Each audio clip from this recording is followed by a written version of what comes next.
O rastro da imigração síria e libanesa, a partir do século XX, traz um novo capítulo para Guaíra. Comerciantes árabes estabeleceram-se na cidade, trazendo consigo a tradição de mascate e um espírito empreendedor. A narrativa revela a riqueza cultural dessas comunidades que, ao se integrarem à Guaíra, deixaram um legado não apenas no comércio, mas na diversidade cultural que torna a cidade única.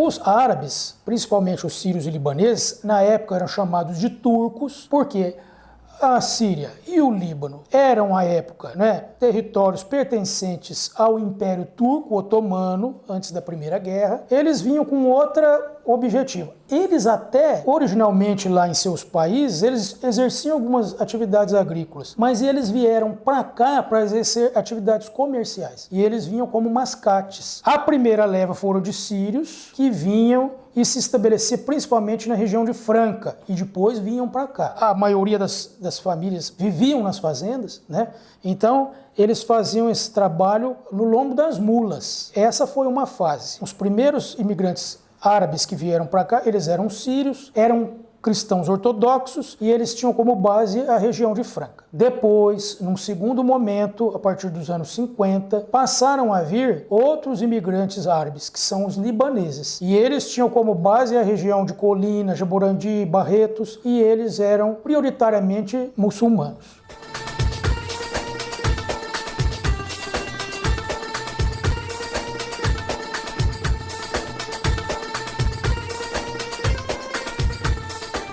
Eles contavam que todo mundo estava vindo para a América, eles queriam conhecer a América, Aventura, Era tudo gente nova. Aí primeiro veio meu tio, já tinha alguém aqui esperando, morando aqui, já tinha o irmão da minha mãe, o irmão do meu pai. E quando meu pai veio uma leva, que naquela época era só navio, E veio uma turma boa. Nele estava meu pai e minha mãe e vieram aventurar aqui no Brasil. O irmão da minha mãe que já morava em Colina e o irmão do meu pai morava aqui em Guaíra. Minha mãe inclusive veio grávida de mim, E meu pai já deixou ela lá no irmão dela para vir para Guaíra, arrumar um trabalho com o irmão dele, ver o que ele podia estar fazendo, alugar um cômodo para trazer minha mãe para cá. Aí nesse meio de tempo eu nasci em Colina. Trouxe minha mãe, já tinha alugado um cômodo, que era até lá aberto ali na Rua 8. E ali aí começou, comprou uma malinha e tal, pôs umas coisinhas que saiu mascateando, pouquinha coisa. Saía para as fazendas, naquela época as fazendas tudo tinha colônia, Foi, depois acabou que comprou uma bicicleta. E ali foi crescendo, Quando aí a gente já estava me entendendo por gente, já, criança ainda. Depois veio minha avó, meu avô, veio tudo, E ele só era árabe na minha casa. Quando eu entrei na escola, eu não falava português. Eu fui aprender a falar o português na escola. E minha mãe, toda a vida só cozinhava, era comida árabe e sempre junto na cozinha. Tinha que estar ali ajudando, tinha que estar junto, perto. Aí foi nascendo minha outra irmã também, era tudo, ela colocava cedo na cozinha. Ela fazia a massa das esfias, põe aqui, agora vocês vêm fazer a esfirra. Aí era esfirra, toda comida árabe, era mujadra, era o quibe, a esfirra, charu, mafufo. Estudava, minhas amigas, tinha que fazer trabalho em casa, tinha que fazer trabalho, reunia, elas gostavam de vir aqui em casa. Minha mãe já deixava preparado e nós já juntávamos, fazia as esfias. Sempre teve presente a culinária mesmo. 20 anos atrás, aí, que foi quando eu fiquei viúva, Esses meninos eram adolescentes, eu desesperei, fiquei apavorado. Falei, meu Deus, e agora? Aquela idade crítica, E foi quando Deus me abençoou com um trailer de pastel. Comprei e comecei, com esse pastel para poder estar ajudando. Eu dava aula durante o dia, à noite eu abri o pastel para estar ajudando para formar eles. Graças a Deus, eu sempre tive bastante cliente, movimento, eles gostavam. Nesse meio também de tempo, o pessoal sempre, faz um mafufo para mim. Eu sempre estava pegando uma encomendinha, ainda fazia, vendia assim por fora, entregava, E quando eles formaram os dois, eu falei assim, gente, eu largo a escola, eu largo o pastel, eu vendo pastel. Eu peguei, fui vendi o pastel, mas me arrependi. E continuei na escola. Aí aposentei, fiquei sem o pastel, sem a escola. Também foi nascendo os netos, foi quando eu também dei uma parada boa, para eu estar ajudando, que foi esperar eles pegar uma certa idade e vou voltar. E foi o que aconteceu. Aí comecei, fazer os mafufos, fazia na minha casa, vendia, tinha bastante encomenda. Aí resolvemos construir, fazer um ponto, uma coisa puxar a outra, aí vamos fazer a esfirra, vamos fazer o quibe, vamos fazer outras comidas, o lanche, árabes, Beirute. Aí uma coisa puxa a outra, Deu no que deu. Graças a Deus, deu tudo certo, eu estou satisfeita e muito feliz. Quando a gente foi abrir aqui, que nome vamos colocar, mãe? Pensamos em 1001 nomes.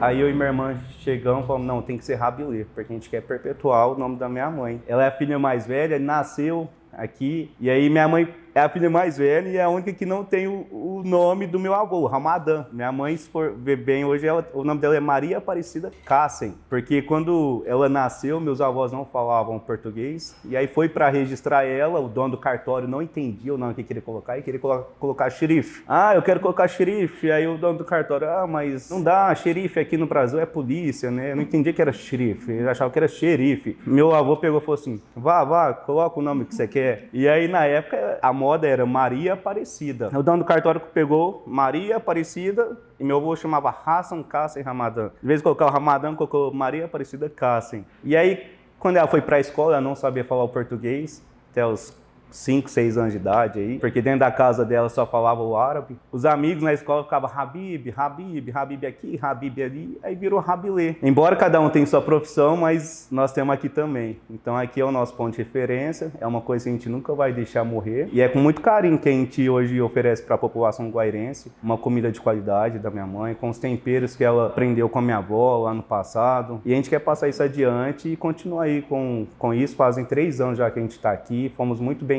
recepcionados a culinária aqui em Guaíra. Minha mãe, assim, ela sempre ensinou nós, sempre assim, a cozinha como se fosse para a família de vocês. E aqui, assim, a gente sempre faz isso. Todo mundo que chega é bem acolhido, a gente dá, assim, né, uma atenção, né? Então, aqui para nós vai ser o nosso ponto, assim, né, para continuar a tradição nossa. Hoje até eu falo pra mim mesmo, gente, acho que eu gosto de cozinha e não sabia ficar na cozinha. Mas aí você faz com muito amor, com carinho, que eu sempre falo. Faça como se estivesse fazendo pra sua família, pra você. Não vai fazer pra pôr pra vender. Então você faz com aquele amor, com aquele capricho, coloca todos os temperos que tem que ser colocado. Eu acho que aí não tem jeito, né? A esfirra era o carro-chefe. No domingo enchia aquela baciada de esfirra, aí era esfirra aberta, esfirra de carne, esfirra de queijo. Aí sentava tudo em volta, né? Meus irmãos, a gente, no domingo almoçava, é a esfirra que marca mais. Muita comida, muita música, alegria. Era festa quando reunia. E já fala alto, né? E uma raça que gosta de comer bem também.